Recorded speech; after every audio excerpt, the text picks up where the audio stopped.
So where do people even begin? Because, like I could just think so many times where just I feel lost. I don't know what I should do. I don't know how I feel about what I should do. And um, yeah, like where do we even begin to find that purpose behind how we show up in the world?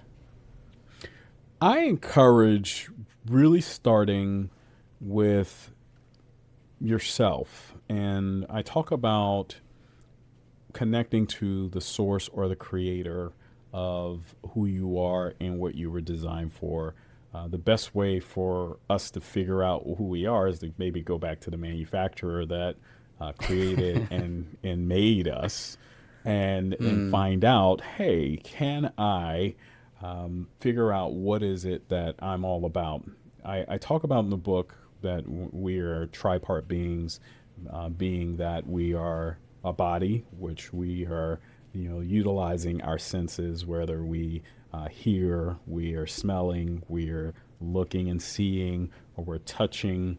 We're doing feeling. all of these, are tasting, and so we have our five senses that allow for us to interact with this world. And then you also have a soul. So within your soul, that's your mind, your will, your emotions, where those great ideas come from sometimes in our lives, the thoughts that we have.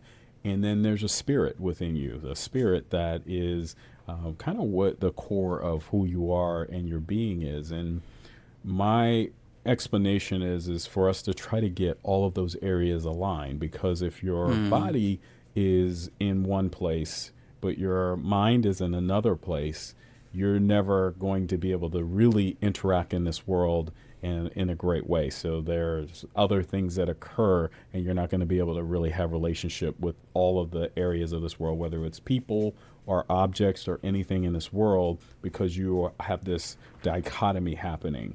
But if we can begin to align all of these areas to basically say, what was I created for? What was I designed for? I talk about in the book two specific purposes that we all should have.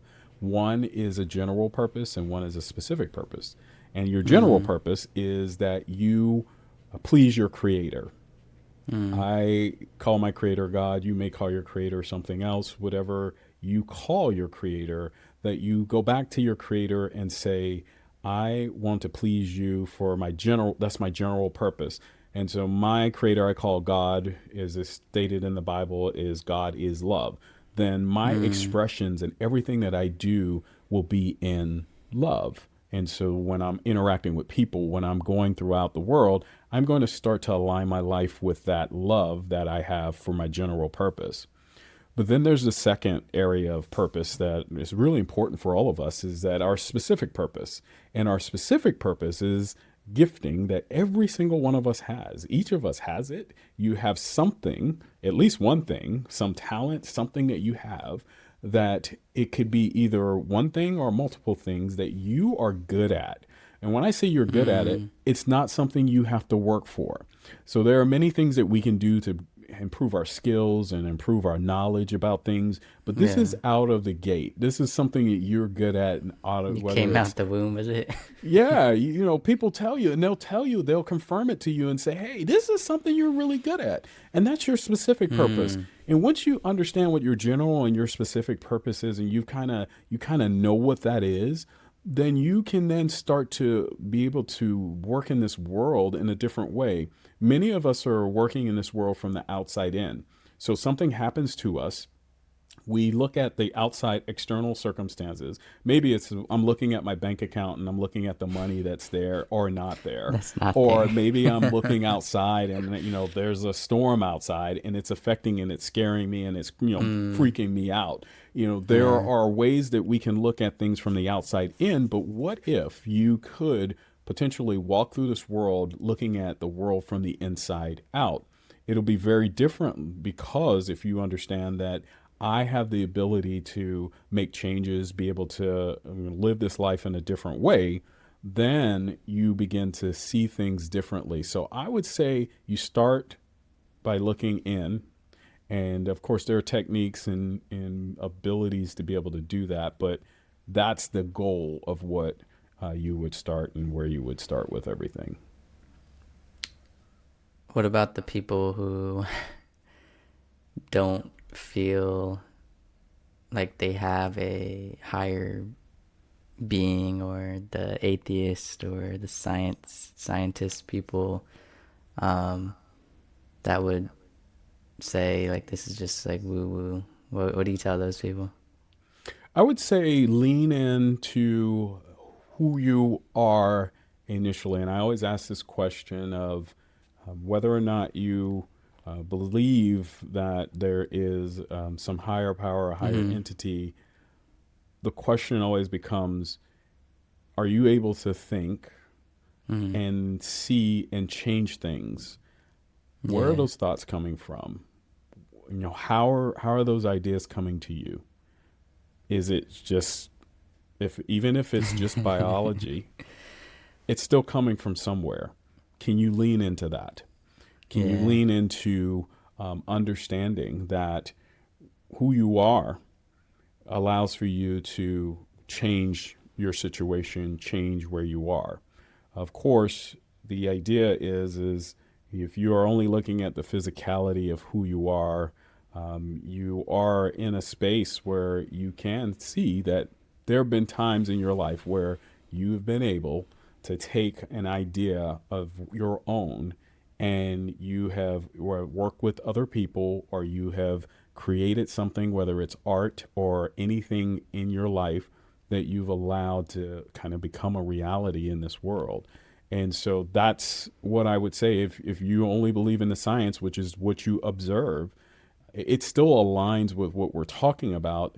It's Mm-hmm. just that you are now understanding that you're going to only look to your observed, what you've looked at and Mm-hmm. what you've seen The to thesis. guide you and kind of move you forward. So, do you think people should only play to this natural gift, and it sounds like a strength that they have, or like what about their weaknesses? How do you feel about that?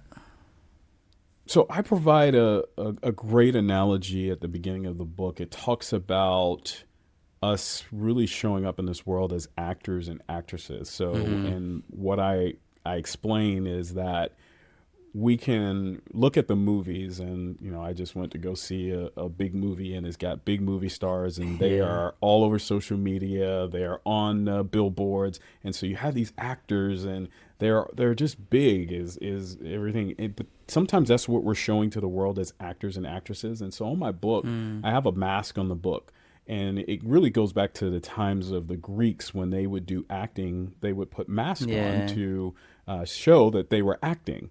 Like Well, many a times masquerades. we're showing Yeah. up as actors or actresses in all these situations of our lives. Mm. My encouragement is that maybe with actors and actresses, the things that they do are really working off of someone else's script. What if you could have your own script for your life that you create, that you produce? And this is where some people would say, well, then I'll be the director. Yep, the director has greater creative freedom. They can say, hey, let's pan in over here. Let's look at how we do the video. Let's tell the actors and actresses to do this. But I would even say that the director works for someone else, and that's the producer. What if you could be the producer of your own movie called your Yeah. life? And the reason I'm sharing this is because sometimes what we are believing are shortfalls or things that we can't do. We can be the producer of our lives. And what does the producer do? The producer brings in the script, maybe written by someone else, but they bring in the script. They bring in all the resources. So if you are not strong at something, you're going to bring in resources that are strong, that will help Mm-hmm. you with the vision of what you're trying to put together and trying to distribute. So you're going to bring in the right actors and actresses and the directors to support the things. So you're not having to act, direct, and do everything in your life. You get to get support around you, because producers don't produce by themselves. They have to bring others in with them. So my encouragement is that if you have strengths, you do lean into your strengths, But what you're going to do is you're going to share this vision that you have for your life with others.